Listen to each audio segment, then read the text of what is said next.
চন্দনপুৰ নামৰ এখন গাঁও আছিল। সেই গাঁওখনৰ সকলোবোৰ মানুহেই খেতি পথাৰত লাগি আছিল। মোহন আৰু তাৰ পত্নীও খেতি পথাৰৰ কামতেই লাগি আছিল। সদায় দৰেই সেইদিনাও সিহঁতে খেতিতেই লাগি আছিল আৰু তেতিয়াই মিনু গৈ এজোপা গছৰ তলত বহি ল'লে। উফ, আজি যে মোৰ বৰ ভাগৰ লাগিছে আৰু গৰমো উঠিছে। মই অকণমান এই গছজোপাৰ তলতেই জিৰণি লৈ লওঁ। তোমাৰ গা বেয়া লাগিছে যদি তুমি ঘৰলৈকে যোৱা। নাই, মোৰ একো হোৱা নাই, মই ঠিকেই আছো। পাছতেই মিনু আকৌ কামত লাগি গ'ল। গোপালে এইটোকেই চাই আছিল যে মিনুৰ গাটো সঁচাকৈয়ে ভাল। সন্ধিয়া হোৱাত সিহঁত ঘৰলৈ গ'ল আৰু মিনু লগে লগেই বিচনাত পৰি গ'ল। মই দিনৰ পৰাই দেখি আছিলো তোমাৰ যে গাটো বেয়া, তোমাকতো মই ঘৰলৈ আহিবলৈয়ে কৈছিলো, কিন্তু তুমি আকৌ মোৰ কথা নুশুনা। আৰাম কৰি থাকিলে হ'ব জানো? আৰাম কৰি থাকিলে আমাৰ ঘৰখন কেনেকৈ চলিব? আৰু পিংকুকোতো পঢ়ুৱাব লাগিব। একো নহয় দিয়ক, মোৰ গাটো বেছি বেয়া নহয়, মই ঠিকেই আছো। মিনুক লৈ গোপালৰ বহুত চিন্তা হৈছিল। সি বিচৰা নাছিল মিনুৱে ইমান কষ্ট কৰি খেতি পথাৰত কাম কৰকগৈ, কিন্তু তাৰ ওচৰত অন্য একো উপায়ো নাছিল। তেনেকৈয়ে লাহে লাহে সকলোবোৰ চলি গৈ আছিল। মিনুৰ ঘৰৰ অৱস্থাও বৰ এটা ভাল নাছিল আৰু দিনক দিনে মিনুৰো গাটো বেছি বেয়া হ'বলৈ লৈছিল। আৰু তেনেকৈয়ে এদিন ৰাতি সেই গাঁওখনলৈ এজনী চোৰেল আহিল আৰু চোৰেলজনীৰ ওচৰত এজনী মহ আছিল। মোৰ বৰ ভাগৰ লাগিছে, মই অলপ আৰাম কৰি লওঁ। এই মহজনীক মই ইয়াতেই বান্ধি থৈ যাওঁ, অলপ সময়ৰ পাছত আহি লৈ যাম। তাৰ পাছত চোৰালজনীয়ে গোপাল আৰু মিনুৰ ঘৰৰ সন্মুখতেই মহজনীক বান্ধি থৈ গুচি গ'ল আৰু তেতিয়াই পিংকুৰ পিয়াহ লাগিল আৰু সি মাকক উঠাবলৈ ধৰিলে। পিংকু, মোৰ গাটো বৰ বেয়া, তুমি নিজেই লৈ খোৱাগৈচোন যোৱা। পিংকুৱে পানী খাবলৈ যাওঁতেই বাহিৰত বান্ধি থৈ দিয়া মহজনীক সি দেখিলে। তেতিয়াই সি বাহিৰলৈ ওলাই আহি মহজনীৰ ওচৰলৈ আহিলে। মহজনীয়ে তাক ভালকৈ চালে আৰু তাৰ পাছত মহজনীয়ে মুখখন পিংকুৰ গালত লগাই তাক মৰম কৰিবলৈ ধৰিলে। মহজনীয়ে মৰম কৰাৰ বাবে পিংকুৱে বৰ ভাল পালে আৰু তেতিয়াই সি মাকক উঠাবলৈ গ'ল, কিন্তু মাক নুঠিল। তাৰ পাছত সি দেউতাকক মাতি আনিলে আৰু দেউতাকে আহি সেই মহজনী বান্ধি থোৱা দেখিলে আৰু তেতিয়াই সি ইফালে সিফালে চাবলৈ ধৰিলে।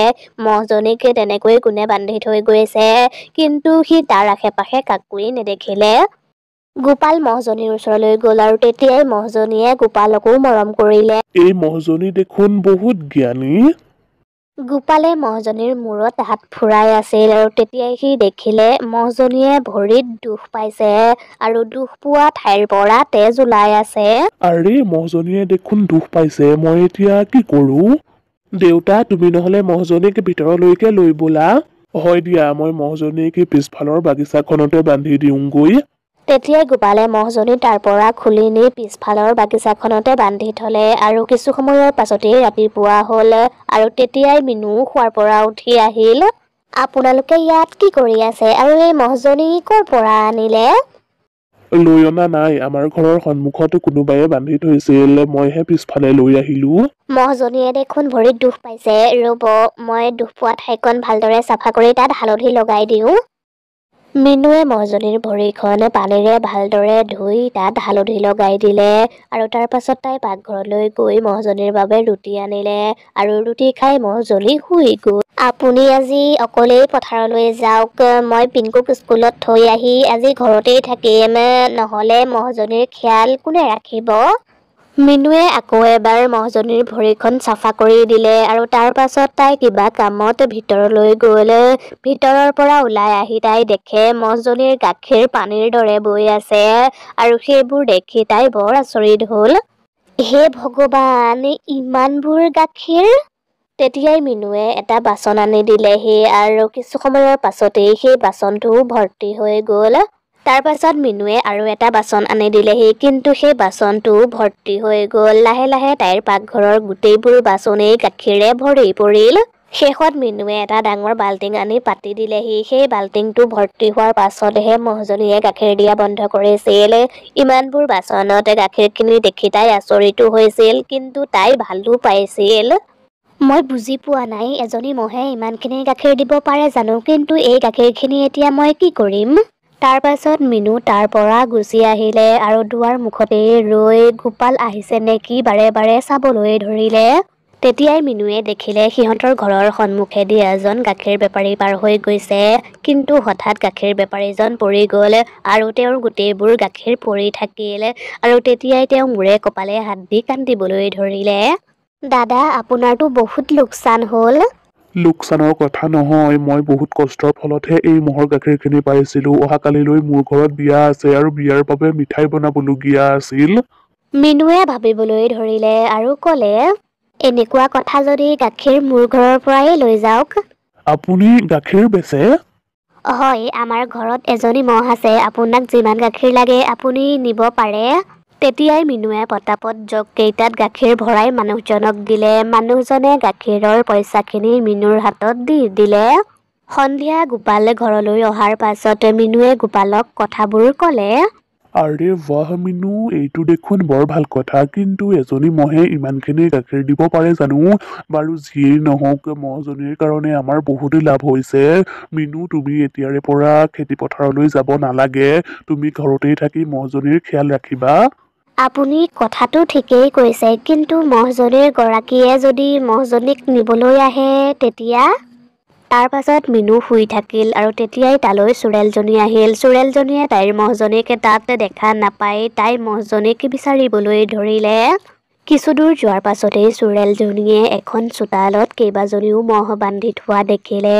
তেতিয়াই চোৰেলজনীয়ে ভাবিলে তাইৰ মহজনীও চাগে তাতেই আছে, সেইবাবে তাই মহকেইজনীৰ ওচৰলৈ গ'ল। কিন্তু তেতিয়াই মহকেইজনীয়ে চোৰেলজনীক দেখি চিঞৰিবলৈ ধৰিলে।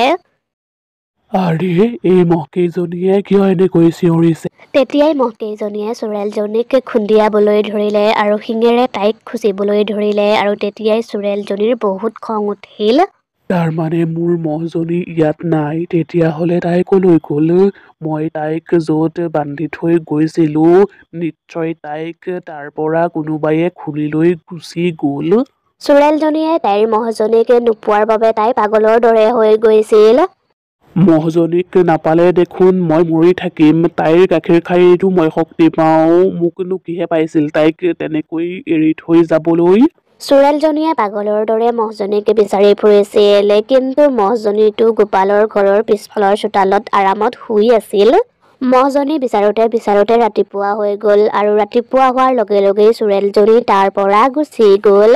কিছুদিনলৈকে তেনেকৈয়ে হৈ থাকিল আৰু সিফালে গোপাল আৰু মিনুৱে মহৰ গাখীৰ বিক্ৰী কৰি বহুত পইচা উপাৰ্জন কৰি আছিল।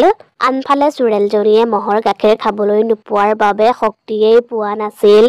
এদিন গোপালে দেখিলে মহজনীৰ চাৰিওফালে বহুত লেতেৰা হৈছে। লেতেৰাখিনি চাফা কৰিবৰ বাবে সি মহজনী পিছফালৰ পৰা আগফাললৈ নিওঁ বুলি ভাবিলে, কিন্তু মহজনী তাৰ পৰা লৰচৰেই হোৱা নাছিল।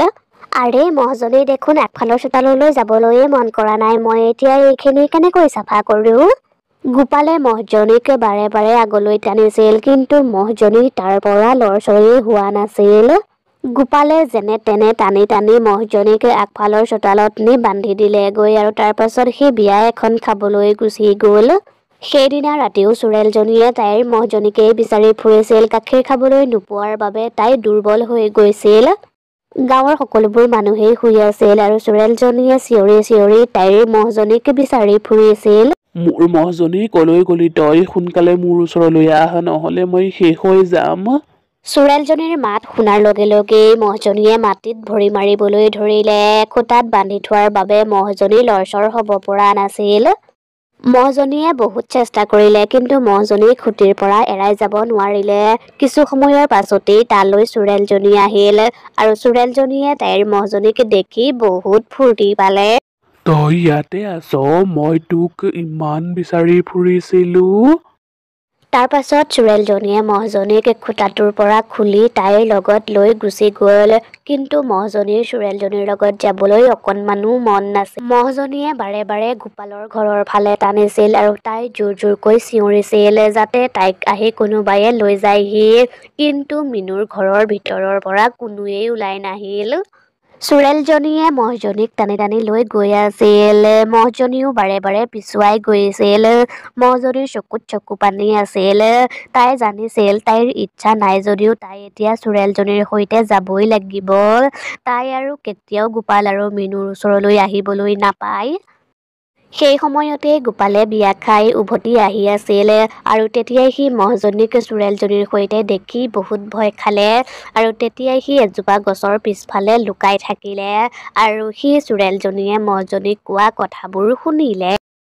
কিন্তু সি এতিয়া মহজনীক চোৰেলজনীৰ হাতৰ পৰা বচাব লাগিব। সেইবাবে সি চোৰেলজনীৰ পাছে পাছে গৈ থাকে। চোৰেলজনী গৈ গৈ হাবিৰ মাজ পালেগৈ আৰু তাই এটা ভঙা ঘৰৰ সন্মুখত মহজনীক বান্ধি থলে আৰু তাই ভিতৰলৈ সোমাই গল।